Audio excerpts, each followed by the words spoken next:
Jadi tenda kita siapkan. Jadi UKM hanya menyiapkan barang dagangan. Jadi kalaupun ada tenda sendiri itu tidak kita perkenankan.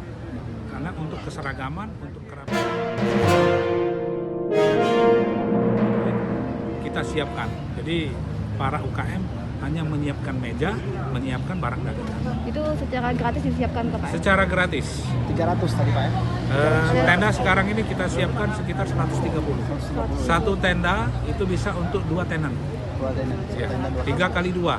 Pak, apakah UMKM ini khusus diprioritaskan kepada kecamatan domisili Bukit Kecil ini Pak? Ya, terutama warga rusun ini juga. Jadi keinginan dari Pak Wali Kota ingin mengangkat ekonomi masyarakat yang ada di rusun ini juga.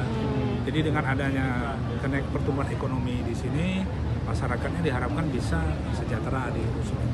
Itu secara bergantian nggak Pak orang UMKM yang datang ini Pak? Jadi sementara ini karena sudah kita cukupkan, jadi sementara ini cukup. Cukup. Nah, mungkin nanti kalau dibuka kawasan di sana lagi, kan panjang Anak Lambidaro ini, mungkin kita akan tambah UKM-nya lagi. Pemasangan tenda UKM-nya kapan? Jadi masyarakat yang akan lewat di sini tahu bahwa setiap malam Sabtu, malam Minggu ada penutupan jalan sehingga mereka tidak terjebak di kemacetan. Tadi membahas masalah parkir juga Pak ya? Kalau Ya. parkirnya gimana Pak? Kantong parkir sementara ini disiapkan di PIM, disiapkan sama Ramayana.